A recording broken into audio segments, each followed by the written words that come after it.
Hello everyone, welcome to the VLSI playlist. In this playlist, we will be talking about very large-scale integration, which is the process of creating an integrated circuit by combining millions of MOS transistors onto a single chip. It began in the 1970s, and then they were widely adopted.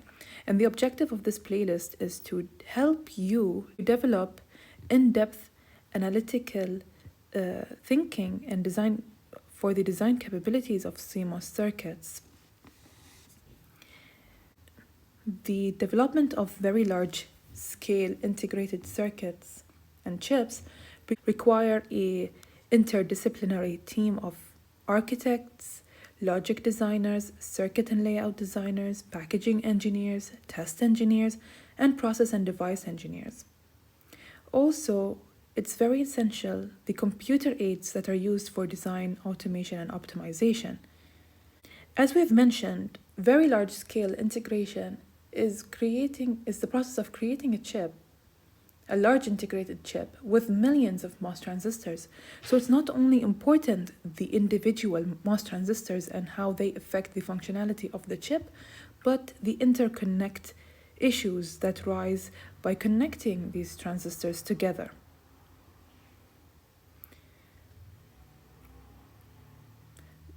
It's very important to note that this playlist is for senior undergrads in electronics engineering majors, level 4 students who are studying their bachelor's degree in electronics engineering, they're completing their bachelor's degree, or first-year grad students in electronics engineering.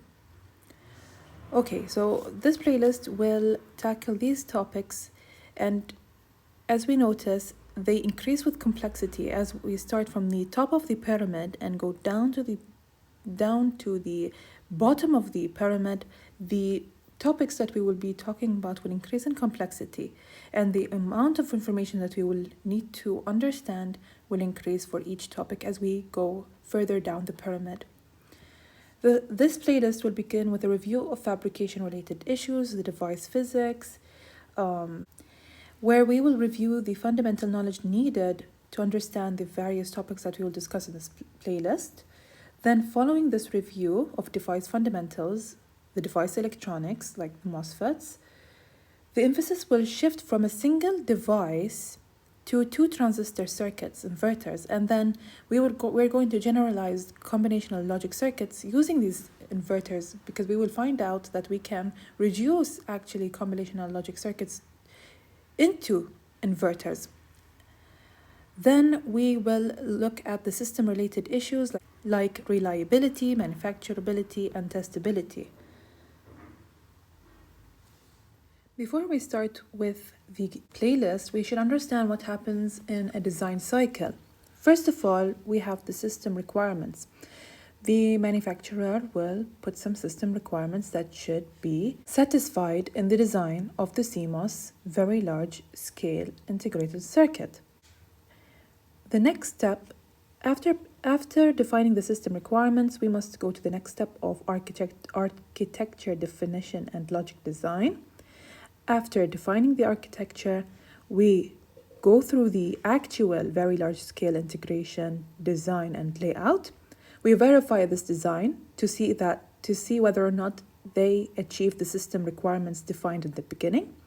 Then we do the mask generation, the silicon processing, and finally we test the wafer, we package it, and we test for reliability. Does it meet the qualification requirements? Okay, so let us look at the first block of the design cycle. The first block actually is the system requirements. For example, what can be a system requirements? The propagational delay, the transitional delay, the circuit area, the dynamic power dissipation. These are all examples of system requirements. What we mean by the second block, architecture definition and logic design, is the following. Let's assume that we have a Boolean logic equation given as y equals x bar.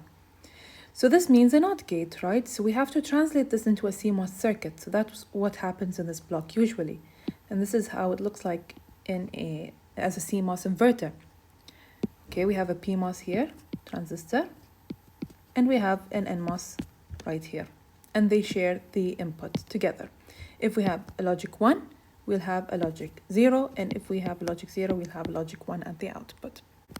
Now for these two steps, we will be looking at the VLSI designer layout. So it's where we translate the Boolean function that we visualized in the second step into a layout, a very large scale integration layout.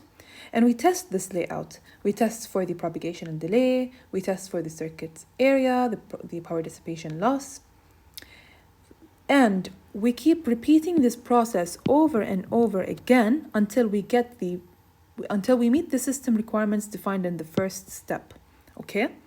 And that's when we generate the masks to actually create this device. And then after creating this device using the mask generation process and the silicon processing, we will test the wafers, we will package them, and then we will test for reliability and if it meets the qualification requirements as we said in the beginning. I will be linking a useful video for visualizing these steps in the description box. Thank you for watching.